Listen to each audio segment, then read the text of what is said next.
Dr. Jennifer Martinick joins us on the couch today.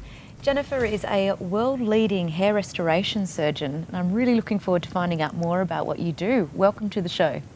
Hi Neesha, it's great to be here. Now, Doctor, you have a really meaningful role. We were talking earlier, and I'm looking forward to you sharing with the audience about how important it is, your hair, what an important role it is that it plays in your life. Very much so.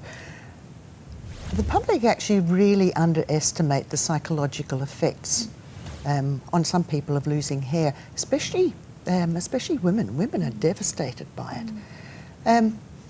So when I do hair transplants, I take my role very seriously because I'm healing these people psychologically as well as giving them hair. I imagine you would hear the backstory and you would hear a lot of history rather when you are talking to individuals in the first consult.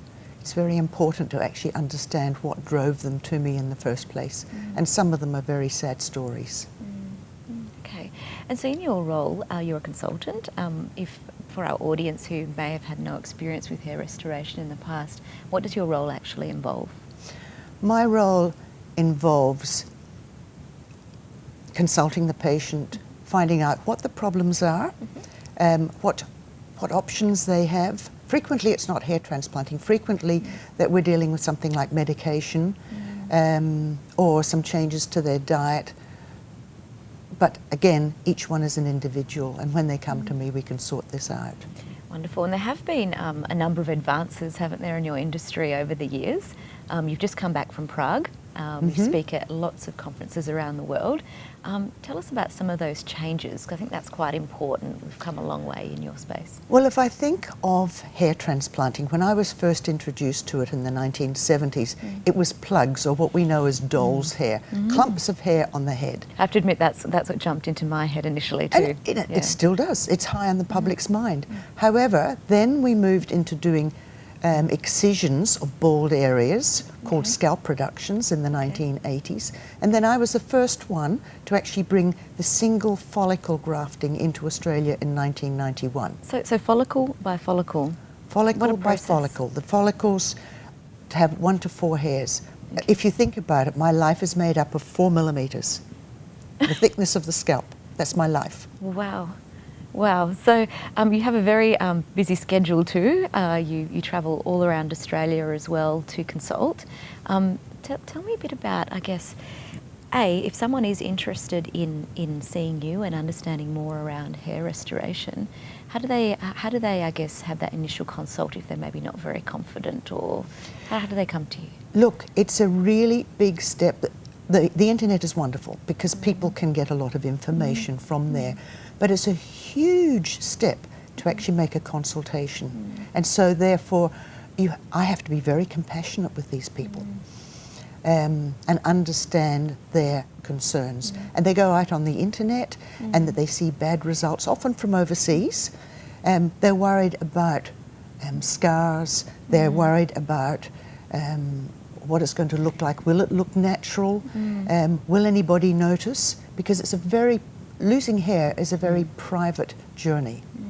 And the statistics also show that younger men have a particular challenge when they lose their hair. Tell me about that. It's very hard. You're trying to move away from home, you're trying to establish yourself, and losing hair can be quite devastating.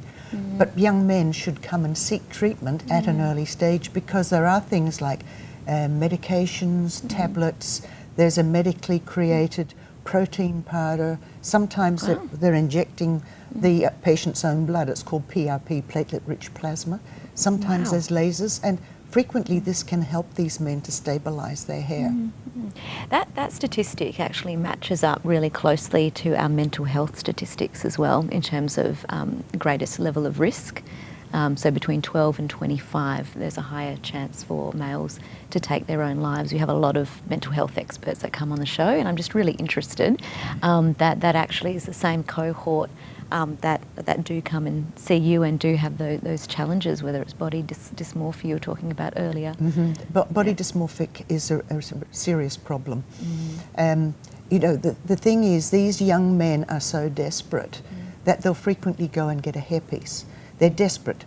They want to have something done now. They want it fixed. They don't actually think of the long-term consequences, how that hairpiece will interfere with a relationship, with a partner, and they don't understand the long-term consequences. If you're paying out even $5,000 every 6 months for a hairpiece, $10,000 a year, multiply it over 20 years, 40 years, and you're looking at some hundreds of thousands of dollars, and at the end, you haven't got hair. You've still got this cover on your head. So interestingly then, it's not a sustainable solution. It has psychological impacts. What can you provide in terms of a more sustainable solution for young males? Okay, young men can, as I go on to the various treatments I was talking about before, but if they've lost too much hair, or they just don't want the rigmarole of having to have ongoing treatment, then they can consider doing a surgical hair restoration, where we take the follicles one by one. Now this requires a big team of technicians, 6 to 10 of them.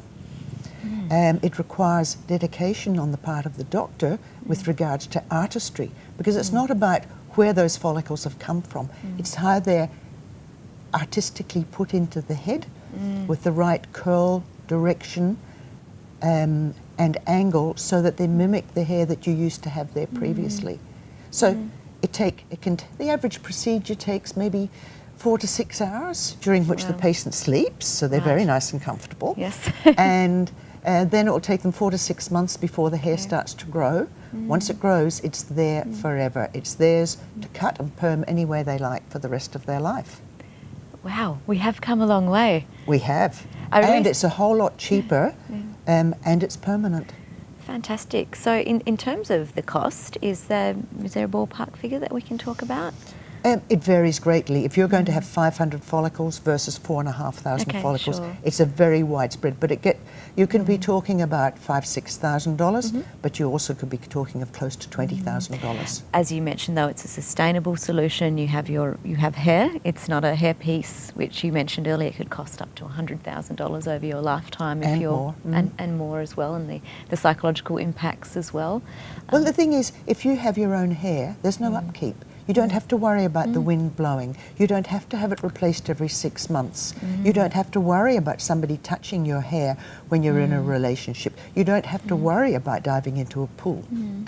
And finally, I'm sure that you've got lots of success stories, but is there any recent situation that really rings in mind for you in terms of helping one of these young men? Oh, I was thinking of women just then. Or a woman as well. I'm only focusing on that because I think that's one area of that we're seeing the challenges. But I had a set of twins in their 2021 who were perfectly healthy young men. Mum came to me because one of them had attempted suicide because of his hair loss. I mean, really sad. So the family did everything possible so he could have a hair transplant. And I then went on to transplant the other. The grief she had about these children being perfectly healthy but losing their hair. I mean, they bought them a market garden place so they could actually work outside and keep caps on their heads. But that wasn't enough. So transplanting them, that mother was in tears thanking me for giving her sons back. That's really sad that you should be so moved to want to destroy yourself only because of hair.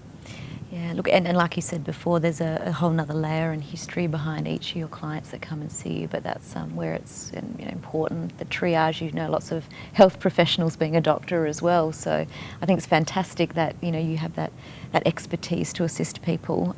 Where do people find out more if they want to come and organise a consult with you?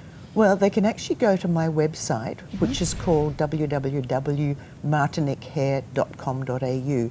And even better, if they go on there, they can go up onto YouTube, because one of my wonderful patients, who was a British actor, had his friend from Channel 9 come in and actually video the whole procedure. Wow. His name is Paul. He goes through his thoughts beforehand, why he chose me, and what the results look like afterwards. So brilliant. That's a great opportunity for people. And it's all there for them, summarised. Yeah. Wonderful. Thank you so much for joining us, Doctor. I really appreciate your time, and really looking forward to watching that video as well. I think it'll be great for our audience to get a bit more insight into the actual procedure as well.